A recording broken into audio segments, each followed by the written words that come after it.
नमस्कार, स्वागत है आपका स्टेनो महासागर पर।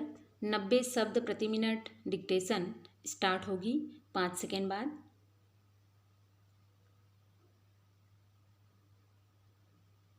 स्टार्ट। अपने हक के लिए आवाज़ उठाना हर नागरिक का लोकतांत्रिक अधिकार है, मगर इसका तरीका भी लोकतांत्रिक होना चाहिए। अपने हक की आवाज़ उठाने से अगर किसी की निजता में खलल पड़ता है तो उस पर उंगली उठाना स्वाभाविक है। पंजाब में किसान आंदोलन की वजह से जिस तरह रेल सेवाएं बाधित हुई और मुसाफिरों को नाहक परेशानी उठानी पड़ी, उससे एक बार फिर आंदोलन के तरीके को लेकर सवाल उठे हैं।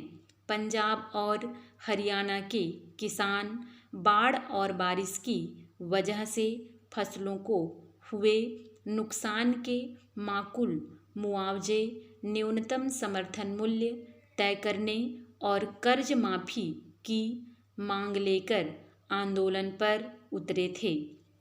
हालांकि उन्होंने इसकी घोषणा पहले ही कर दी थी कि अगर सरकारें उनकी मांगें नहीं मानेंगी तो वे 3 दिन का रेल रोको आंदोलन करेंगे। मगर शायद रेलवे ने उनकी इस चेतावनी को गंभीरता से नहीं लिया और जब किसान रेल की पटरियों पर बैठ गए तब गाड़ियों का रास्ता बदला गया। कई गाड़ियां रद्द कर दी गई। इससे हजारों लोगों को 3 दिन तक परेशानियों का सामना करना पड़ा। सबसे अधिक दिक्कतें लोगों को कटरा और जम्मू में पेश आई। किस तरह लोगों ने रेलवे स्टेशनों पर बैठकर रातें गुजारी, किस तरह बहुत सारे लोगों को अपने कई जरूरी काम छोड़ने पड़े, उसके ब्यौरे सामने आ रहे हैं। यह पहली बार नहीं है जब किसान बर्बाद हुई फसलों के मुआवजे, फसलों की वाजिब कीमत और कर्ज माफ़ी वगैरह को लेकर आंदोलन पर उतरे और इस तरह यातायात बाधित किया। चंडीगढ़ से दिल्ली को जोड़ने वाले राजमार्ग को कई बार बाधित किया जा चुका है।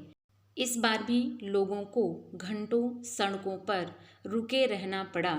किसानों की मांगों को अनुचित नहीं किया जा सकता। हालांकि सरकारों के लिए उन्हें पूरा करने में कई तरह की अड़चनें पेश आ सकती हैं, मगर इसका मतलब यह नहीं कि उनकी बात सुनी ही न जाए। अगर सरकार उनसे बातचीत करके बीच का कोई रास्ता निकालने का प्रयास करती तो शायद बार बार इस तरह किसानों को कठोर कदम न उठाने पड़ते। पंजाब और हरियाणा में किसानों के संगठन ताकतवर और सक्रिय हैं, इसलिए वे सरकारों पर दबाव बनाने की स्थिति में आ जाते हैं।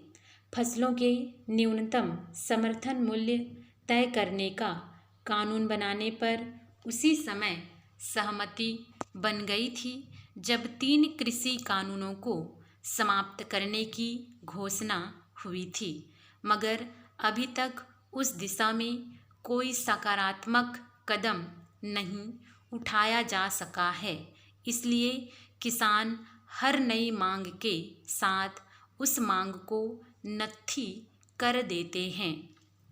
दरअसल 3 कृषि कानूनों के खिलाफ खड़ा हुआ आंदोलन इस घोषणा के साथ समाप्त हुआ था कि अगर न्यूनतम समर्थन मूल्य का कानून नहीं बनता है तो किसान फिर से आंदोलन पर लौट आएंगे।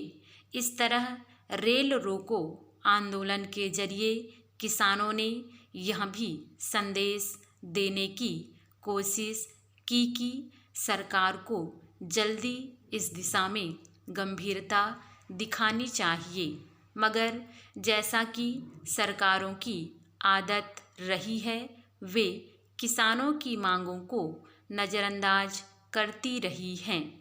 इस बार भी वही तरीका अपनाया गया है। इस तरह समस्याओं के समाधान नहीं निकलते, बल्कि उन्हें लेकर हंगामे की संभावना बनी रहती है। आंदोलनकारी कभी कठोर कदम उठाने पर विवश होते हैं, जब सत्ता पक्ष उनसे किसी तरह का संवाद करने की कोशिश नहीं करता। मगर किसानों को भी यह समझने की ज़रूरत है कि आंदोलन का स्वरूप अलोकतांत्रिक ना हो। स्टॉप।